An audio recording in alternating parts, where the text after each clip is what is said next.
Beautiful. Oh, hi. I'm Ali. You may know me from such works as Benefit Schmenefits, Remember When, or such classics as Money and Me and Dear Friends and Family. But what you don't know is that I pretty much think everything's my responsibility, and if I'm somewhere, people will definitely die. So, okay, I feel like I should explain. So it would seem there's a lot more lurking around in my brain than originally thought, and group has been really instrumental in highlighting those things, and it's been really interesting and a little bit taxing on my happy-go-lucky self than I originally thought it was going to be. Group has basically been that guy from Dexter who comes out of nowhere and goes, "Surprise, motherfucker!" I've cried on several occasions, and I'm not really a crier. I shed the odd tear every now and again watching things like One Born Every Minute or 24 Hours in A&E, stuff like that.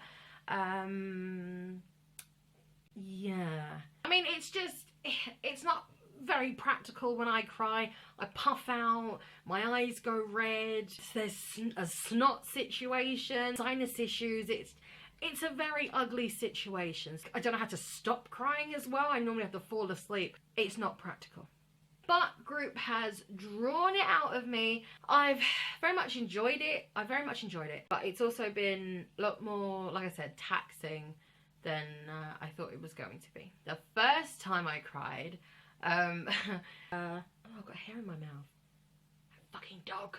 Ooh! I was explaining to Abigail, my group leader, that before I was about to take a train with my mate Siobhan, who you guys know, I did the group therapy collab with her. I was explaining that I envisioned the children who were on the platform across from us. I envisioned them dying, and I could see them on the news and people talking about how tragic their early deaths were and all this stuff, and it was all just because that I was there, and I really thought that the train was going to come off the tracks and kill everyone. After a lot of deep digging and loads of really harsh questions, but all necessary, my group leader got to the bottom of some real shit. Apparently somewhere lurking up here is the notion that I am bad luck. And I've seen that before on different explanations of OCD, and I've always thought that was just ridiculous. Like, it must be so annoying to feel like you're bad luck and that something's going to happen just because you're there. Yeah, I actually do feel like that. I just didn't know it. Also, there's this really weird notion that I deserve bad things to happen to me because I'll know what to do in the situation. Abigail highlighted that I do have these dreams quite frequently, that I save the world and no one thanks me. And it is a very big thing that no one thanks me, and I get really upset about it. Which sort of highlights sort of deep-seated notions of, you know, how much I do or rather don't value myself. The second time I cried was during an experiment. We do these little experiments to push ourselves in group.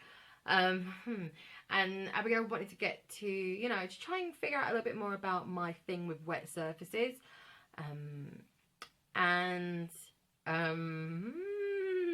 She poured some water out of her little cup onto a wooden tabletop.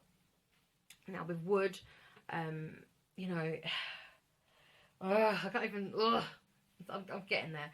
It's like, you know, it was a dusty room. Anything could be on that table. We don't know how many people have used it. And the water, I feel, just sort of awakens the dirt. It's okay if like something is dirty to me. It's okay if something's dirty. But you put water on it, and then it starts to, like, you know, like I don't know, like it brings everything to life for me. And, you know, I had a mini freak out. I say mini, it was a sizable freak out for the conditions. Poured it, and she waited 2 minutes, and she kept me talking, and she was like, "You're not breathing, so breathe." So I was, you know, having to breathe to stay alive and stuff. Then she put her hands on it. Oh god. And then she lifted up her hand, and like there was like drops of, oh god, oh yuck. She left her hand to dry, and oh my god, it was so much. And she was looking me dead in my eye and she was like, nothing's gonna happen to me, I'm not gonna die, and if I do, it's my fault, but it's definitely not gonna be connected to touching a wet surface on a table. Like, you know, I poured out this water, I know where it's from, this table, people have touched it, I'm just not gonna die.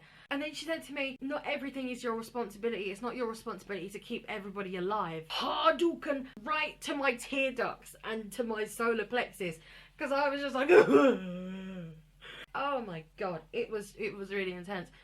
It suddenly clicked, like, I do feel like it's my responsibility to keep everyone alive, not just the people that I love and everything, anyone. I don't know where it comes from, and I don't know.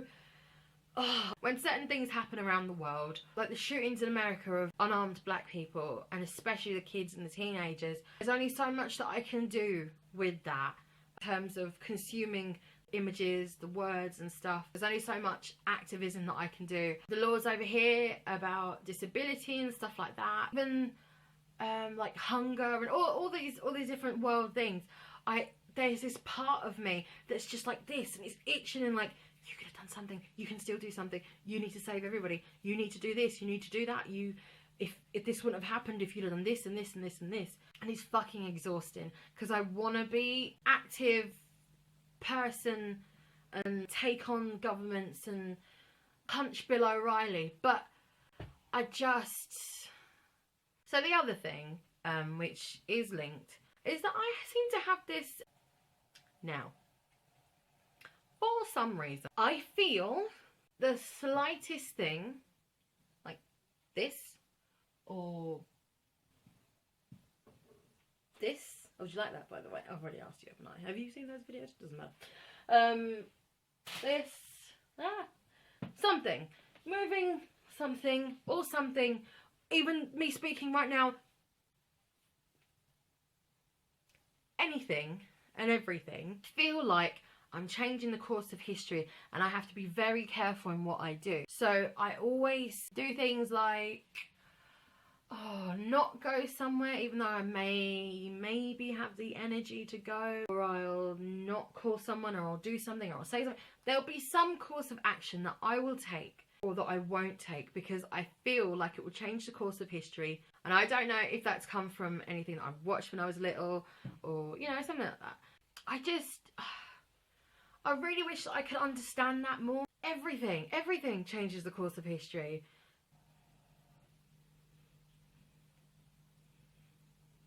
So why am I so obsessed with it, you know, my little bit being so detrimental to the world? And I said to Abigail, I don't know if there's like some sort of narcissism rolled up in here or whatever it is. It's really, really interesting. So, yeah.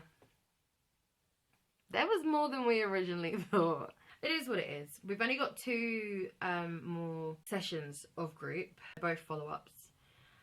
I do feel that this is scratching the surface. I've got lots of stuff like breathing exercises that I can do, and which I have been doing to stop me from knocking people's blocks off and stuff. There's this really great thing where you root yourself, you imagine yourself as a tree with strong roots, strong trunk and everything, and I'm heavy, so I feel like a good tree. What am I doing?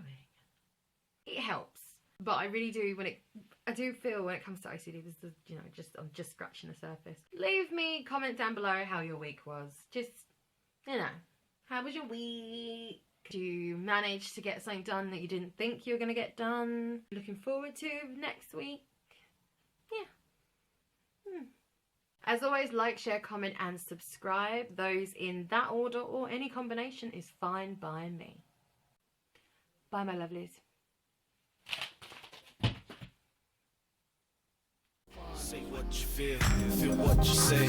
Don't hold back, it's real that way. Say what you feel what you say. Don't hold back, it's real that way. Take your time for the time it takes. Just fine, it ain't got time to waste.